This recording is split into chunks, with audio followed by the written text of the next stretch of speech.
John, thanks so much for talking about the Vespers today. I actually wanted to just draw attention to the people watching, the lovely pictures that you've got behind you. You've got the scissor arch, and two pictures of Vickers Close. So it's lovely that here sitting in Wales seeing those pictures. Thanks for telling us a bit more about your experience with Monteverdi Vespers. Okay, yes. Well, it all began for me when I was an undergraduate, and I was asked to produce a performing edition of the Monteverdi Vespers as part of my degree. We all had to do what was called a solo project, which was a self-generated thing for most people. They had to decide themselves what they wanted to do, but my work was handed to me on a plate.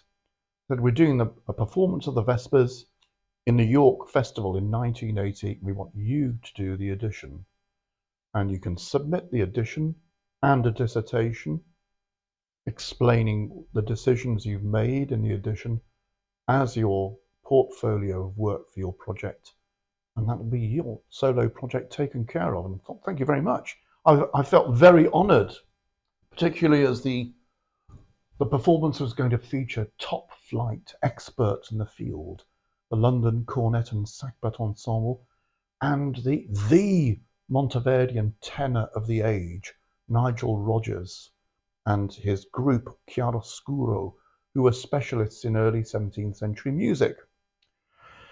Anyway, I soon discovered the reason why I'd been asked to do the edition, because at that time there weren't very many published editions of the Vespers available, and each of them was flawed in its own particular way. And actually, although there have been more editions that have been published since, all editors are struggling with similar problems, and none of them are exactly right for a particular conductor. So there's always going to be a certain amount of jiggery-pokery, messing about with things in order to put your performance on.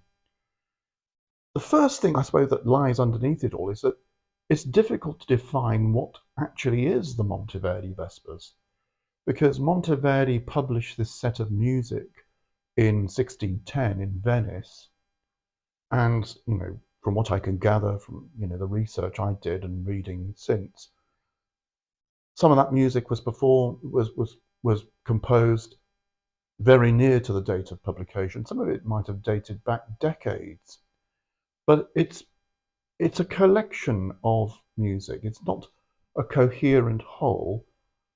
There's a setting of the Mass that's based on a motet by Nicholas Gomber in Illo Tempore. There are two settings of the Magnificat. There are some Vesper Psalms.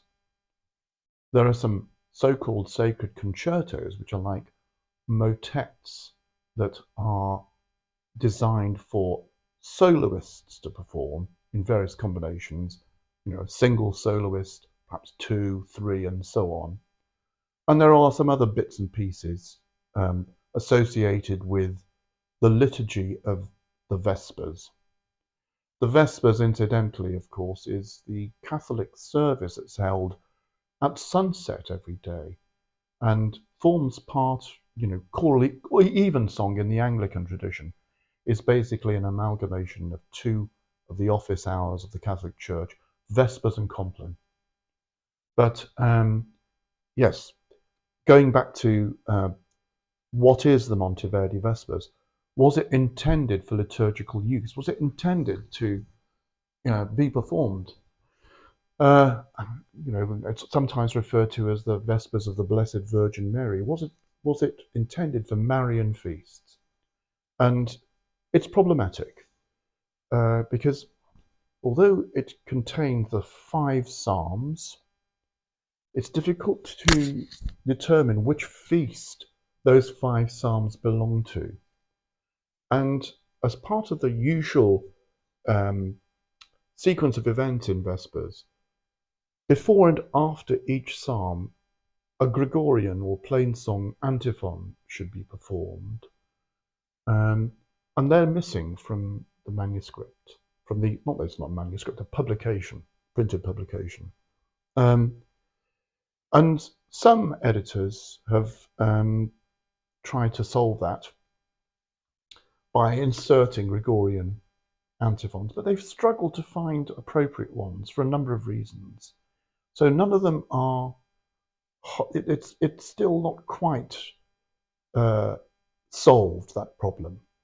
So that's a question for anyone putting on. Do I put Gregorian antiphons in, or do I leave them out? In the printed publication, a Vespers psalm will appear, and then it's followed by one of the sacred concertos. And then the next psalm will appear, and then it will be a sacred concerto. They're interspersed in between the psalms. And it's led some people to believe that those were actually antiphon substitutes. So that's why you get performances now that include the sacred concertos. Believe it or not, one of the early printed editions left them out entirely, and just had the psalms going. The other thing, of course, is that the Vespers calls for instruments that are not part of the modern symphony orchestra. And nowadays, with the kind of emphasis on historical performance practice, there are many more people who can now play some of the instruments that Monteverdi suggested. So we're having, again, the latest iteration of the London Cornet and Sackbut Ensemble. And sackbuts, great name, but it's actually, if you looked at it, it's very similar to the modern trombone.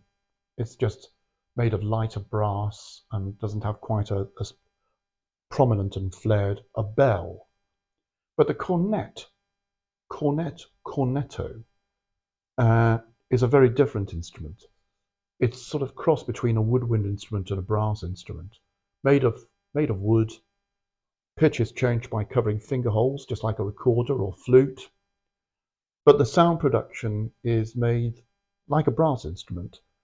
The lips are buzzed, as you would for a trumpet, and you play through a very, very small mouthpiece. And the result, well, it's amazing. It's very, very difficult to describe.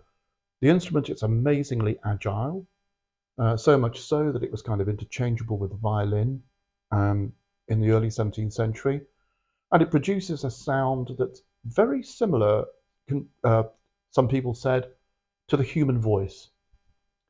But it's a great instrument, and it was part of the typical wind ensemble to be found in churches. Then there's the question of transposing two of the movements. The debate started as I was working on my dissertation and edition.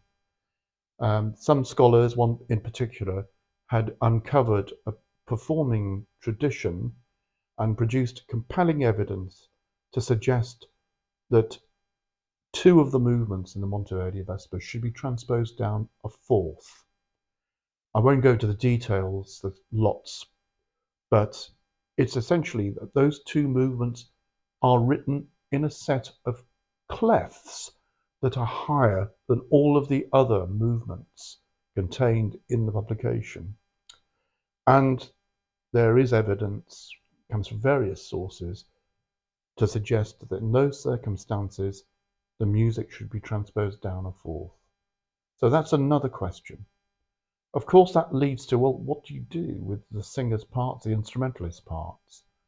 And in my performance that I took part in as a student, we had to get teams of people to write them out by hand. In our performance, in just a few days' time, pragmatism has kind of come to the fore. We've managed to find instrumental parts and vocals parts that have been transposed down for the Magnificat, but not for the other movement, Laude Jerusalem. So we're going to just leave that at its original written pitch. So it'll be that's where the compromise lies. Laude Jerusalem will be at a higher pitch. You might notice that suddenly the voices are all singing at the top of their register. But the Magnificat, you'll probably notice again, because everybody's singing in the lower part of their register.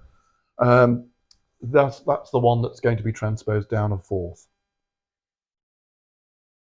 I think that we covered most of the kind of problems that people have to encounter without going into deeply into the weeds as to what all this is about. And I should add that that I've an interest in it. I'm not an expert by any means. And when I reread my dissertation, when all of this came to the fore, that this performance was going to be put on, I did agree with the tenor soloist Nigel Rodgers at the time that this indeed was the work of a pimply undergraduate, and that he he refused to sing with the transpositions that I wanted, and therefore we had to compromise.